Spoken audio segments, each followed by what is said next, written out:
Hello, everyone. My name is Vyom Raval. I studied neuroscience at the University of Texas at Dallas.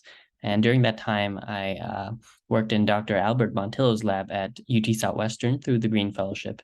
And I'm really excited to present to you this work done in my undergrad, Pitfalls and Recommended Strategies and Metrics for Suppressing Motion Artifacts in Functional MRI. So an outline of what I'll be going over. I'll cover some background of what this imaging modality of resting state functional magnetic resonance imaging, or RSfMRI, is. I'll go over how head motion and other sources of noise affect this data, what some methods of noise removal are in this data. I'll cover some major categories, including prospective and retrospective motion correction. Our project focused on retrospective motion correction, which itself has these two categories of sequential regression and concatenated regression. And this formed one of the two major pieces of our project, comparing these two approaches, looking at which one is better in practice and what parameters are better for each. And the second major piece of our project is looking at the metrics of noise suppression performance, if the current metrics are adequate, if there can be better metrics. So after this background, I'll cover the methods, the datasets, pipelines, and metrics that we used, and I'll go over our results and a discussion of takeaways. So what is RSfMRI? Functional magnetic resonance imaging involves subjects lying in the MRI scanner, which is a large magnet. This gives a series of 3D volumes of brain activity over time, and it's measured by changes in blood oxygenation level dependent signal, also called a BOLD signal. And this can be an important non-invasive measure of resting brain activity, which could help with clinical problems like diagnosis, prognosis, and treatment guidance. Here's an example of some significant differences in activity found between a subject with Alzheimer's disease and a healthy controlled subject. So these are typical acquisition parameters of RSfMRI.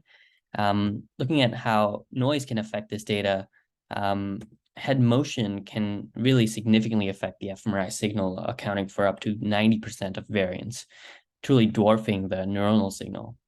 To illustrate, here's an example subject's fMRI data. On the x-axis, we have time. On the y-axis, the columns are voxels, or regions of the data flattened out from the 3D volume, and the color is the signal intensity. Above this carpet plot, which is the term for this kind of plot, in the blue graph, we have a measure of the subject's head motion. And you can see when the head motion spikes, there are large disruptions across the entire volume in the signal. There can also be physiological sources of noise that are of non-neuronal origin. These include noise caused by the cardiac and respiratory cycles. So vessel pulsation, CSF flow, tissue deformation, changes in arterial gas pressures, all of these can affect the signal in complex ways.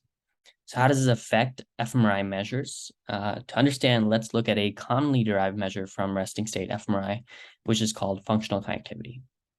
Functional connectivity, or FC, is a measure of how different brain regions are correlated with each other.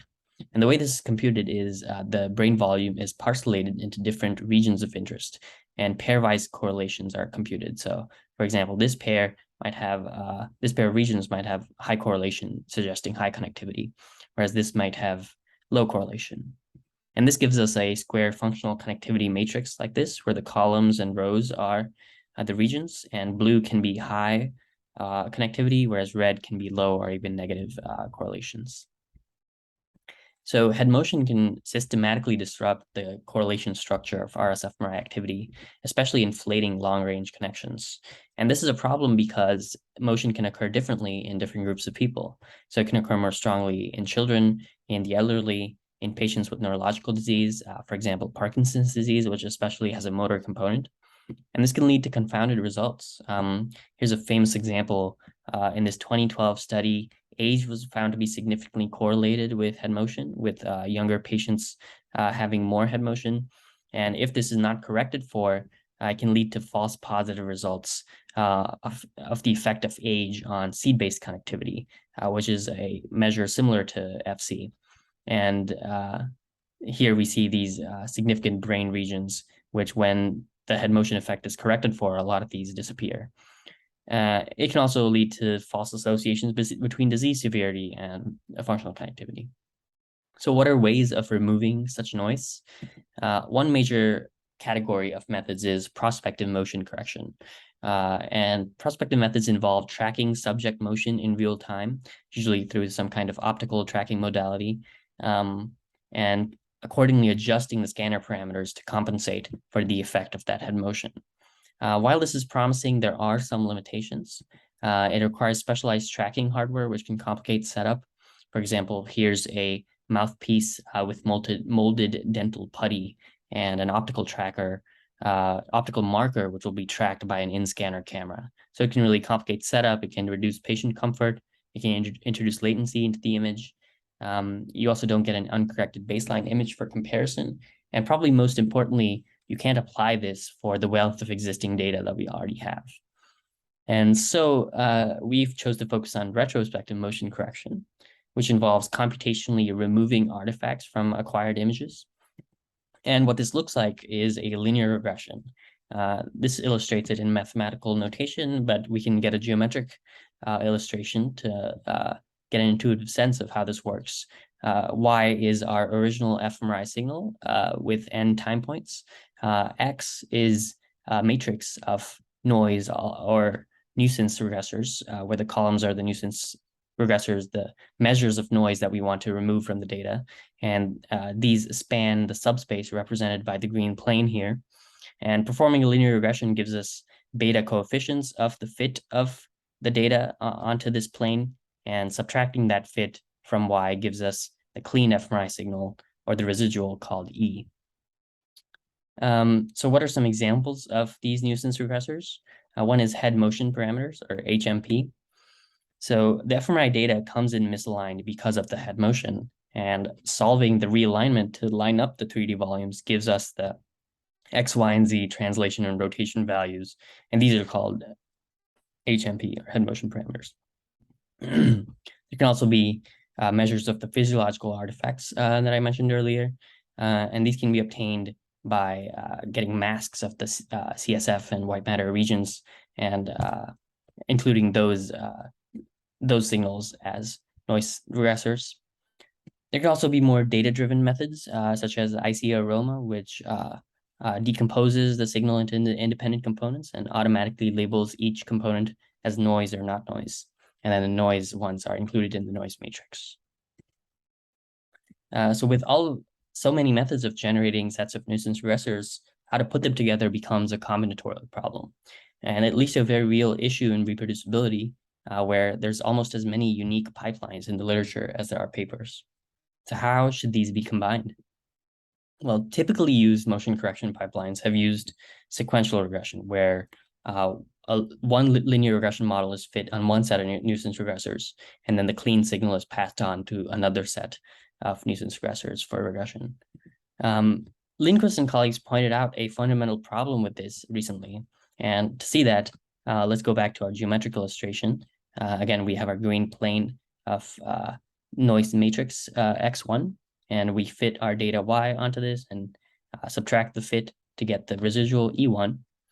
And then we have our second set of nuisance regressors, X2, represented by the blue plane. We go through the same steps of fitting and subtracting the fit to get the cleaned orthogonal signal E2. However, now we've reintroduced some component that lies within X1. And in general, this will happen every time X1 and X2 don't lie within the same subspace, which is highly likely with different sets of nuisance regressors. To get around this problem, Lindquist and colleagues suggested concatenated regression, where you combine all the nuisance regressors into a single noise matrix and you do the linear regression step once. However, they did not extensively test concatenated pipelines against sequential pipelines. So it's really an unknown up to this point which approach works better in practice. So that brings us to metrics. How can noise suppression performance be measured? This figure illustrates a commonly used family of metrics called the QCFC, or Quality Control Functional Connectivity. I won't go over it in too much detail, but briefly, QCFC gives a measure of how contaminated FC edges are with subject head motion. So computes a correlation between the level of subject head motion and the strength of that FC edge. As you might recall, the FC structure disruption can be distance dependent. So QC-FC distance dependence gives a measure of how that motion contamination effect itself is correlated with FC edge distance. Another previously used metric takes the FC and partitions it into subnetworks using the Louvain algorithm and computes how well such partitioning occurs. This measure of the partitioning quality is called modularity quality, or Q, and has been interpreted as functional network identifiability. Q itself can be examined for contamination with head motion by correlating it with level of subject head motion to get the modularity quality motion correlation metric. So indeed, we relied on these QCFC family of metrics in our initially published work at the ISB 2020 conference. And we found that when comparing two sequential pipelines and a concatenated pipeline using these sets of nuisance regressors on a single data set of Parkinson's disease and healthy control patients, while all the pipelines that we compared performed about the same on the QCFC metric at minimizing the contamination of FC edges with subject head motion, only the concatenated pipeline was successful at eliminating the QCFC distance-dependent, or DD, associations. And this led us to recommend this concatenated pipeline, pending independent validation on other data sets. So after this work, we expanded our analysis and asked how does this method fare using other metrics and across several data sets. In expanding our analysis, we realized there's a key weakness in the QCFC family of metrics. To illustrate, let's take this simple example of one-dimensional signal and noise. Of course, it comes to us in this combined fashion that we get in our data. And applying any number of denoising pipelines would give us any number of outputs. And if we simply check for the absence of noise, that is, if we simply check for low or no correlation with measures of noise, then there's no guarantee of recovering the original signal. We also need to be checking for high correlation with the signal. Now, in practice, we don't have access to such ground truth, but just like we don't have access to ground truth about the noise, we can get proxies for the noise, and we can also get proxies for the signal.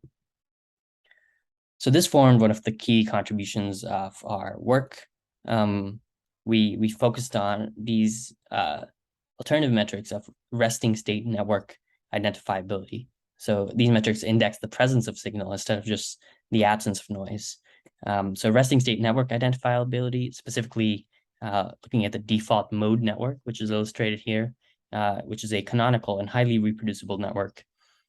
So we asked, how identifiable is the network after running the data through a particular noise correction pipeline.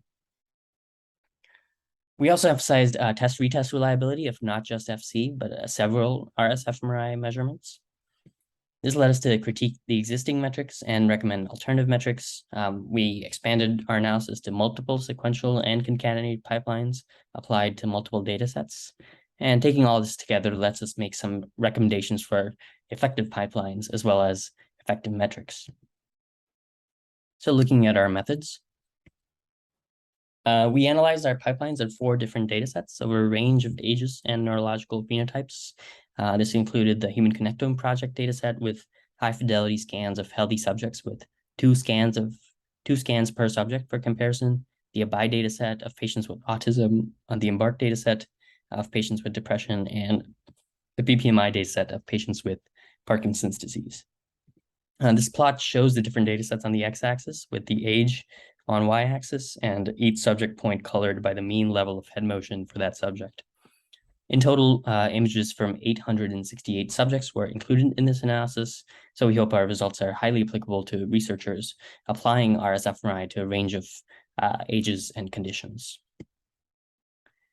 These were the standard pre-processing pipeline steps we conducted before the artifact correction methods through the different regression models, and we used both the functional and structural MRI as inputs, and details for this can be found in our paper.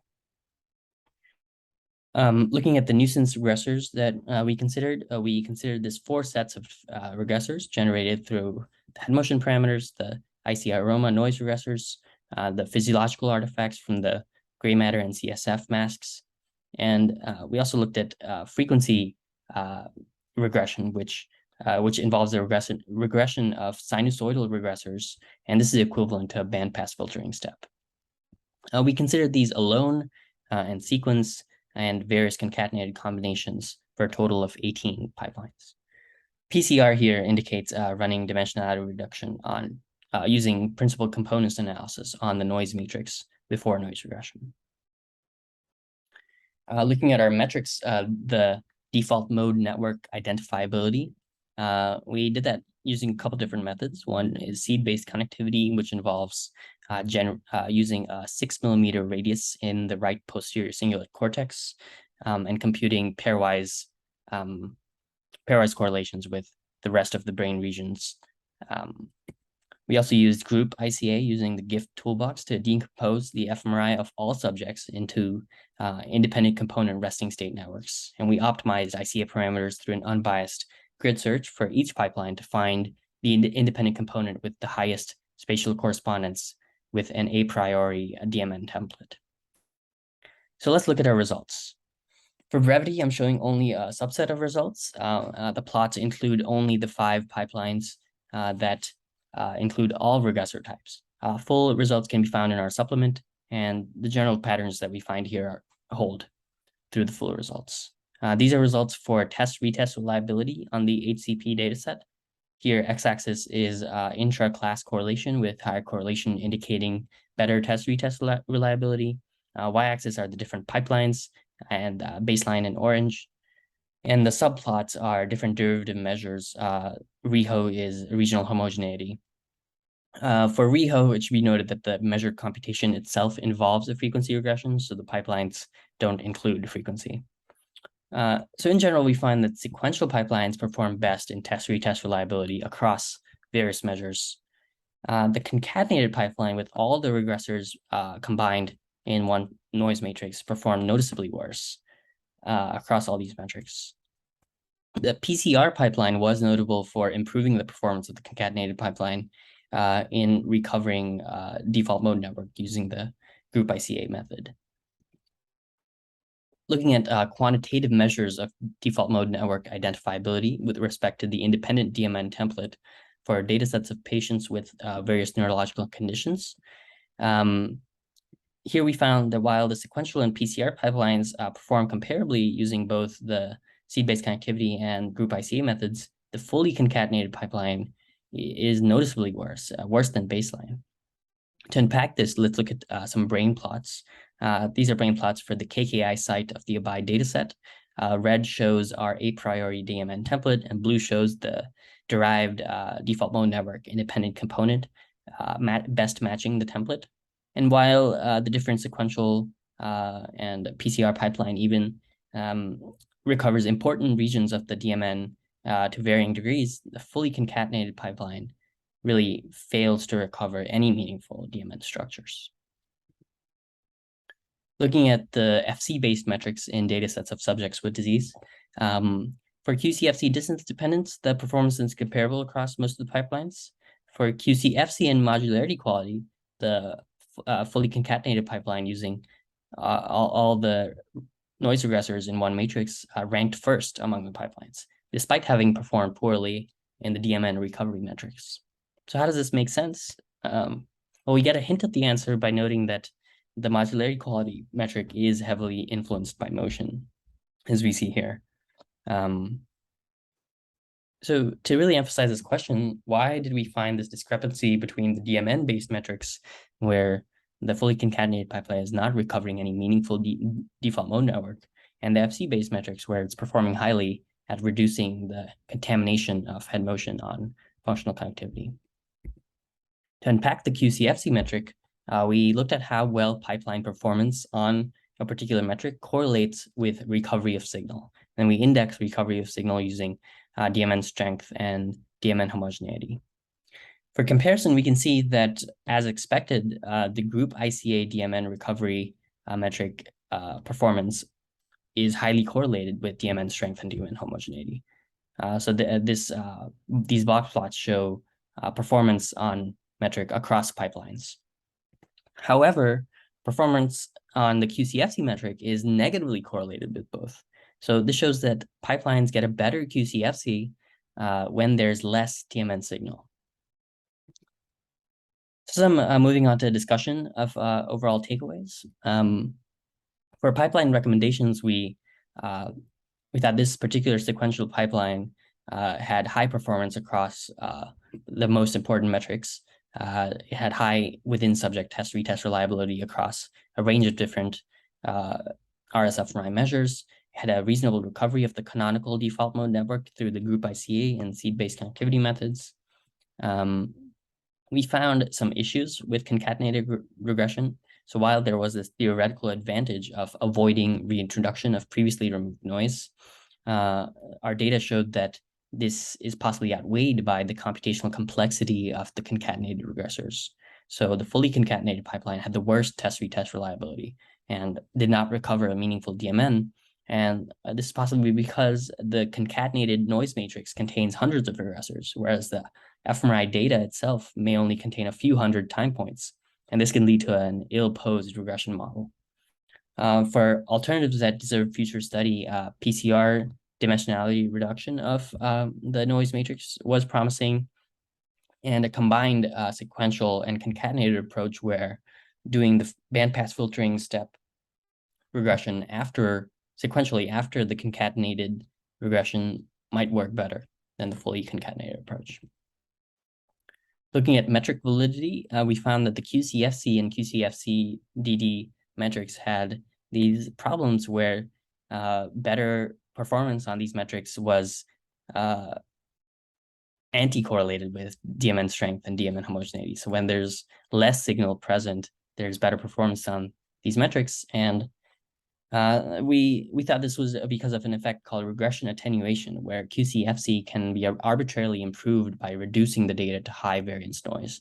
And this goes back to this original point that we can't just be checking for low or no correlation with measures of noise. We also need to be checking for the presence of true biological signals. So optimizing for these metrics could lead to the removal of true biological signals. We also found problems with the modularity quality metric. More details are in our paper, but the Louvain partition groups don't necessarily reflect true networks, and higher modularity may not necessarily be better. We don't know the true modularity of the brain. And so we recommended to evaluate pipelines with multiple metrics and prioritizing silver standard resting state network-based metrics. In conclusion, we identified limitations in these commonly used motion correction metrics. We recommended alternative metrics that focused on resting state network identifiability and reproducibility across scans. We demonstrated limitations in the fully concatenated regression approach, and we recommended this particular sequential regression pipeline, which has high performance across several metrics. So that concludes my presentation on the study. But before I end, I would like to mention some highlights in my research journey. So working in the Montillo lab started in January of 2019 with the Green Fellowship. And it's been really great. I've really grown a lot through working there. I got a rigorous introduction to computational research working with Dr. Montillo in the Bioinformatics department using the BioHPC, the high performance compute cluster at UT Southwestern, learning about machine learning, neuroimaging. I came into the lab barely knowing C++, so that really great learning and growth for me. I also worked really closely on all this work with Kevin Nguyen, who's an MSTP student at the UT Southwestern. He recently completed his PhD in the lab, and that was really great working with him. We also had a bunch of fun. We went go-karting. We would have dinner or lunch outside many times. And I also received really helpful, useful mentorship from Dr. Stuart Ravnick, the coordinator of the Green Fellowship program. And I was able to continue my research work in the summer program, which was funded through the SURF Fellowship. And in this time, I was able to publish 2 conference papers. One of the ones I mentioned, the ISB 2020 paper, another one looking at Parkinson's progression markers. And I also was able to do an observership with Dr. Richard Dewey, our clinical collaborator in the Movement Disorders Clinic. And that was really amazing to go from the lab to the clinic and back to see the clinician's reasoning and to interact with patients going through the real life aspects of these diseases. And with all of the support and mentorship, I was able to get a lot of cool things. I achieved the Gold Water Scholarship. I got the current journal publication that I presented about, and I got acceptance into where I am right now, the University of Washington MD PhD program. So I'm really grateful for all the support I've had, and I really hope that everyone can find the same level of support and mentorship, and that this is made accessible for everyone in research, because it's really important. Again, I'd really like to acknowledge all my fellow lab members, my PI, Dr. Montillo, Kevin, who, again, I worked with closely on all of this. And I'd also like to acknowledge my family, my parents, both my grandparents and my sister. Without all of this support, I would not be able to be where I am. If you have any questions or comments, please feel free to reach out to my PI at this email or me at this email. Thank you.